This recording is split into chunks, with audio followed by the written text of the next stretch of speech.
বন্ধুরা, আজ আমরা আপনাদের সামনে শ্রীকৃষ্ণের কিছু এমন বাণী তুলে ধরতে চলেছি যা শুনলে আপনার রক্তে আর শুধু রক্ত নয় বরং সাফল্য অর্জনের জন্য এক প্রবল উন্মাদনা বইতে শুরু করবে।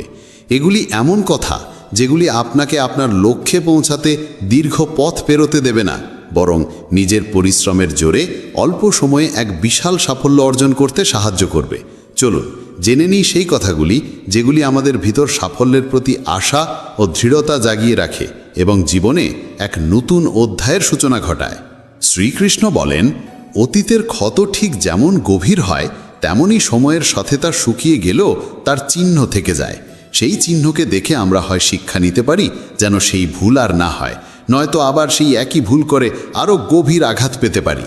এই জন্যেই মানুষ অতীতকে কখনো ভুলতে পারে না, কিন্তু সে চায় যাতে সেই অতীত তার বর্তমান ও ভবিষ্যতের সাথে আর কোনো ছেলেখেলা করতে না পারে।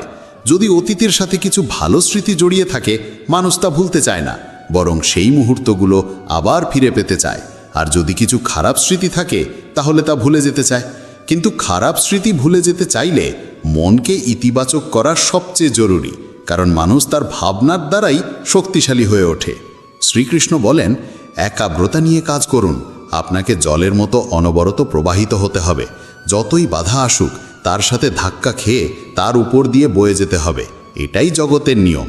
যখন আপনি কারোর কাছে পরামর্শ চাইতে যাবেন তখন অধিকাংশ সময় আপনাকে হতাশাই পেতে হবে। খুব কম মানুষই থাকবে যারা আপনার কাজে বিশ্বাস রেখে আপনাকে এগিয়ে যেতে অনুপ্রাণিত করবে। বেশিরভাগ মানুষ আপনাকে পথ থেকে সরিয়ে দেওয়ার চেষ্টা করবে, আপনার আত্মবিশ্বাস ভেঙে দেবে। কিন্তু সেই মুহূর্তে আপনাকেই নিজের ওপর, নিজের কাজের ওপর, নিজের দক্ষতার ওপর সবচেয়ে বেশি বিশ্বাস রাখতে হবে। সাফল্যের পথে চলতে চলতে অনেক সময় সংগ্রামের পাহাড়ে উঠতে হয়। কোথাও বাধা এলে কিছুক্ষণ থেমে ভেবে নিতে হয়। দুর্বল তারাই হয় যারা অর্ধেক পথ উঠে আবার পিছনে ফিরে যায়।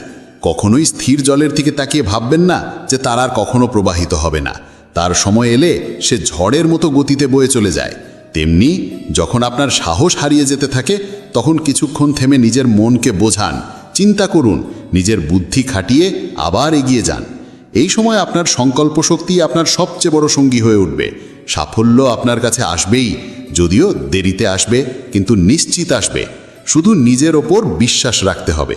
শ্রীকৃষ্ণ বলেন, যখনই আপনি কিছু ভালো ও নতুন করতে যাবেন তখন নানা বাধা, নানা খারাপ পরিস্থিতি এসে আপনাকে চ্যালেঞ্জ জানাবে। এমন সব অবস্থার মুখোমুখি হতে হবে যা আপনার আত্মবিশ্বাসকে ভেঙে দেবে। ঠিক সেই সময় কেন ও কিভাবে এই দুটি শব্দ আপনাকে শক্তি দেবে, আপনাকে মানসিকভাবে দৃঢ় করে তুলবে এবং প্রতিটি পরিস্থিতির সাথে লড়াই করার সাহস দেবে। এটাই সেই সময় যখন আপনি নিজেকে চেনার সুযোগ পাবেন, বুঝতে পারবেন আপনার ভিতরের আত্মবিশ্বাস কতটা। এই কঠিন সময় কেউ পুরোপুরি ভেঙে পড়ে, কেউ পথ বদলে নয়, কেউ স্বপ্নই ত্যাগ করে।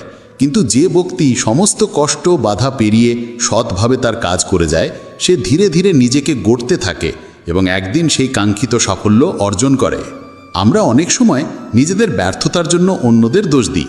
একবার পেছনে ফিরে দেখুন, জীবনে আপনি কি পাননি, কেন পাননি তার প্রকৃত কারণ খুঁজে দেখুন।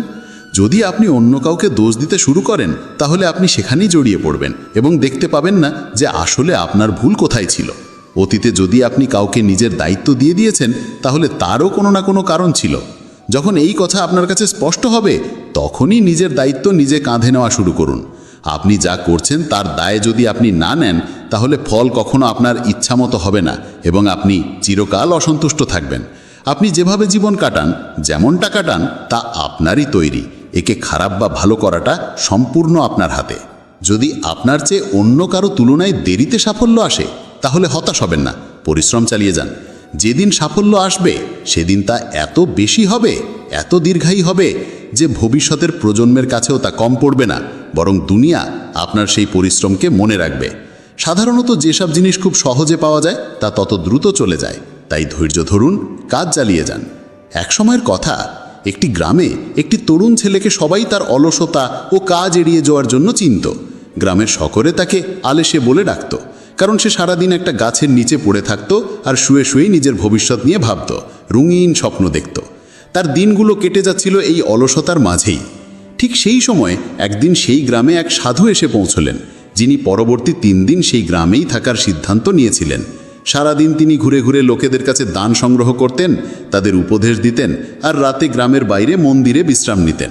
প্রতিবার যখনই তিনি দান সংগ্রহ করে রাতে ফিরে আসতেন, তিনি দেখতেন সেই তরুণ ঠিক আগের মতাই গাছের নিচে শুয়ে আছে। 2 দিন ধরে এভাবে দেখে সাধু বুঝে গেলেন এই ছেলে মানসিক অলসতার শিকার। 3য় দিন সবেলা যখন তিনি ফিরে এলেন, তখন তিনি সরাসরি সেই ছেলের কাছে গেলেন যে তখনও গাছের নিচে শুয়েছিল।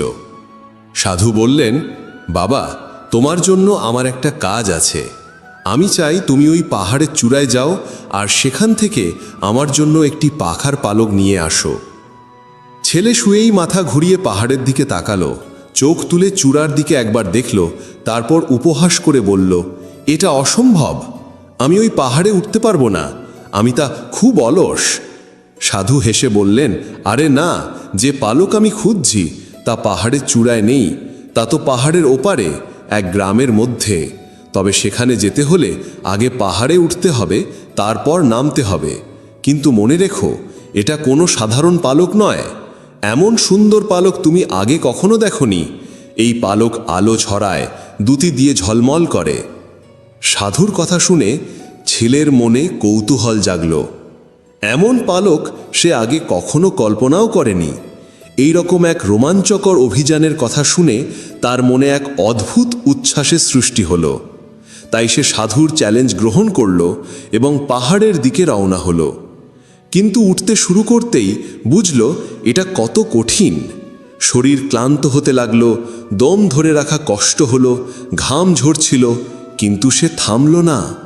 প্রতিটি ধাপে ধাপে সে যেন এক নতুন আনন্দ খুঁজে পেল, একরকম তৃপ্তি যা সে আগে কখনো অনুভব করেনি।